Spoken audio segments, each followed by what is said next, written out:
स्वागत किया जाए बग्गा साहब का भी। बग्गा साहब बहुत बहुत स्वागत है, सुप्रभात। पहले हाइस पर हाइस जहाँ बन रहे हैं वहीं पर सवाल पूछता हूँ मैं ऑन बिहाफ ऑफ नेहा जी।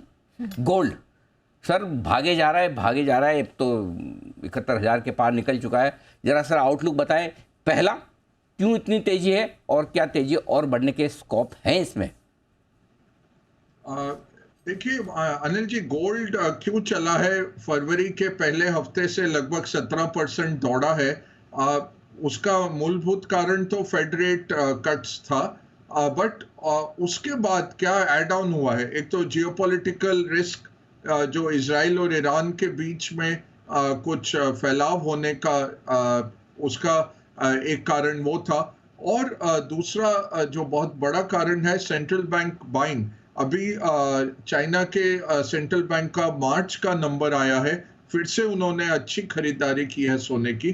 तो पिछले साल में सेंट्रल बैंक्स ने 1,000 टन से ज्यादा खरीदारी की सोने की। और चौथा कारण है, चाइना में प्रॉपर्टी का जो स्लो डाउन हुआ है, 3 साल से चल रहा है, बट पिछले साल काफी एक्सेलरेट हुआ। तो जो पैसा प्रॉपर्टी में जा रहा था वो काफी हद तक सोने में आ रहा है। तो चाइनीज कंजम्पशन डिमांड जो आ रही है सोने की चाइनीज रिटेल से, वो भी एक बहुत स्ट्रॉन्ग कारण है। तो 4 कारण थे।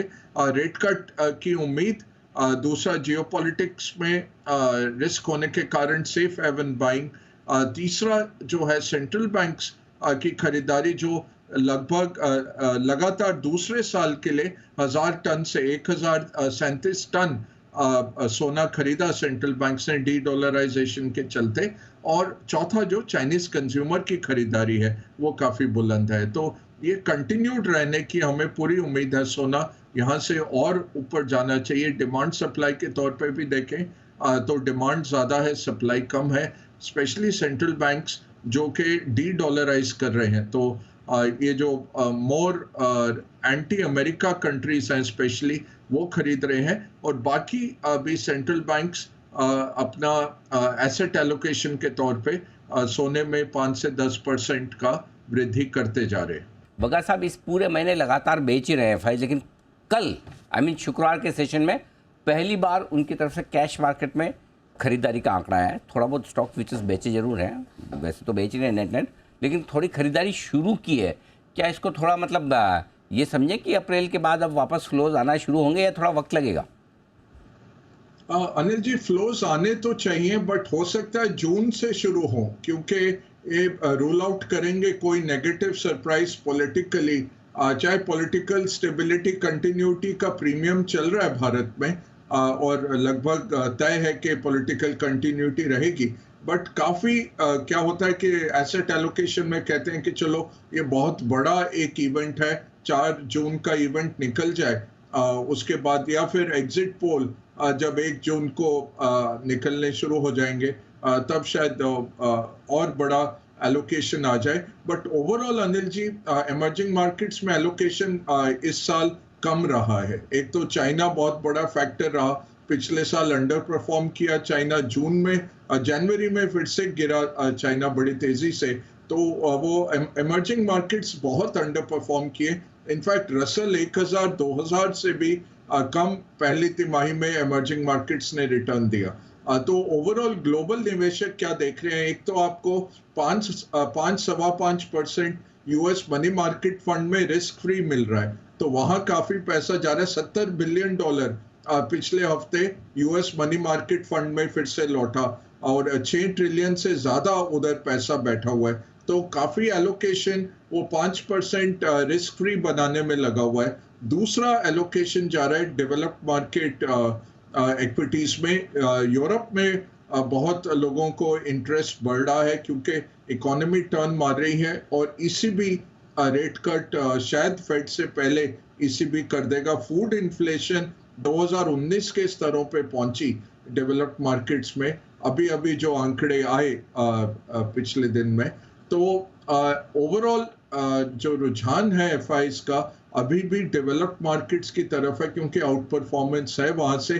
थाईलैंड और चाइना पूरा इमर्जिंग मार्केट को नीचे लेके जा रहे हैं, तो उसके कारण हम देख रहे हैं। बट मेरे को बहुत बड़ा कॉन्फिडेंस है कि ये पैसा लौटेगा अनिल जी, या तो रेट कट जब क्लैरिटी आती है तब आता है, या फिर पॉलिटिकल जब वर्कआउट हो जाएगा और जुलाई के बजट के एंटिसिपेशन में हम एक बहुत बड़ा एलोकेशन भारत में लौटते हुए देख सकते हैं।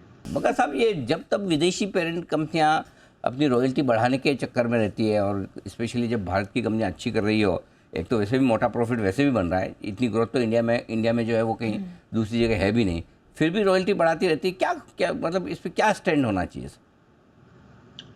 अनिल जी देखिए, ये थोड़ा सा इनका शॉर्ट टर्मिज्म होता है, क्योंकि जो वो 1 रुपया कंपनी में छोड़ते हैं और जिस तरह का प्राइस अर्निंग्स रेशियो भारत में मिलता है, मार्केट कैप गेन्स बहुत ज़्यादा है बनिस्पत इसके कि ये कितना ऐसे निकाल पाते हैं रॉयल्टी के तौर पे। बट इनके ग्लोबल पॉलिसीज होते हैं कई बारी, जिसके कारणवश ये इस तरह से पैसे निकालते हैं भारत से अपने ऑपरेशंस में। और फिर नेट सेल्स से पैसा निकालना, अगर आप प्रॉफिट से निकालें तब भी सोचा जा सकता है। नेट सेल्स लेवल पे आप पहले तो सबसे पहले आप अपने आप को पे करते हैं, फिर आप एम्प्लॉयज को पे करते हैं, फिर जाके शेयर होल्डर की बारी आती है।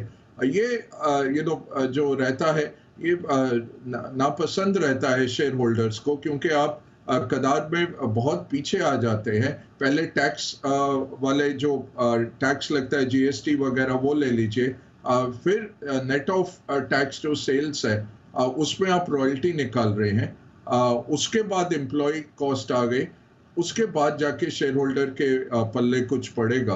तो ये नाखुश रहते हैं शेयर होल्डर्स नॉर्मली इससे, और शॉर्ट टर्मिज्म है। अब वो पैसा अगर छोड़ दें कंपनी में और उसकी ग्रोथ में बढ़ाएं, भारत जैसी बूमिंग इकोनॉमी में जहां आपको 50, 60, 70 का भी पी रेशियो मिल जाता है आपकी ग्रोथ के कारण, उल्टा आप उसमें पैसा डालिए बनिस्बत इसके कि इस तरह से निकाल के ले जाए। मगर साहब वीकेंड पर टॉक ऑफ द टाउन ये था कि ईरान की तरफ से फिर से किसी तरह का कोई अटैक इजराइल पर होने के प्लान्स बन रहे हैं, ये सब कुछ हो रहा है। क्या कुछ चिंता की बात है, सावधान रहना है, सतर्क रहना है, या ऐसा कुछ होने वाला नहीं है? और फिर कच्चे तेल पर इसका असर कैसे होगा, वो बत समझाएं सर। जी अनिल जी, बहुत अहम पिछले हफ्ते जो डेवलपमेंट थी कि सीरिया में इजराइल की बमबारी हुई ईरान के काउंसुलेट की बिल्डिंग पे। वहां 2 जनरल मारे गए और लगभग 7 ऑफिशियल्स ईरान के हताहत हुए, 3-4 और सीरियन ऑफिशियल हताहत हुए। तो उसके चलते काफी गंभीर स्थिति थी। तेल भी $90 ब्रेंट क्रॉस कर गया और ईरान ने कहा कि जल्द हम इसका जवाब देंगे। उनके जो सुप्रीम लीडर हैं, जो आयतुल्ला हैं, उन्होंने खुद कहा कि इसका जवाब हम देंगे। तो लग रहा था कि अगले 2 दिन में, पिछले शनिवार या इतवार को ईरान का कुछ एक्शन हो सकता है इजराइल पे, वो टल गया।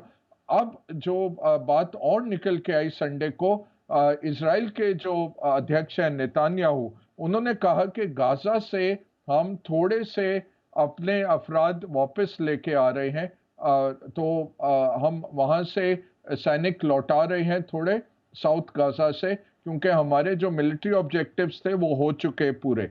अब हिजबुल्ला जो है ईरान का बैक मिलिशिया, उन्होंने कहा हम तैयार हैं, अगर आक्रमण करना है तो। पूरा एक एक्सिस है, हमास से लेके हूतीस जो हैं यमन में, हिजबुल्ला हो गया लेबनान में, और सीरिया के अंदर ये सारा ईरान के प्रॉक्सीज बैठे हुए हैं। तो इसलिए तेल के जो बाजार थे वो विचलित थे कि अगर ईरान इजराइल में युद्ध बढ़ा तो काफी बड़ा इसमें संकट आ सकता है। और ईरान ने डायरेक्टली अमेरिका को एड्रेस किया कि आप इससे बाहर रहिएगा, अगर एक्शन होता है तो हम कह रहे हैं इजराइल की तरफ अमेरिका ना आए।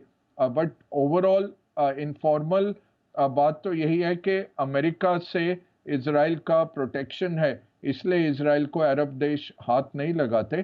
तो थोड़ा संकट जरूर टला है अनिल जी। इजिप्ट में फिर से वार्ता होने वाली है, शांति वार्ता हमास और इजराइल के बीच में, और जिस तरह से वो सैनिक वापस बुला रहे हैं वो बहुत ही एक अच्छी डेवलपमेंट है। तेल की कीमतें हमने देखा थोड़ी राहत तेल के बाजार में इसके चलते हुए आई। तो ये है पूरा का पूरा एक्शन, इस पर रखनी है आपको नज़र।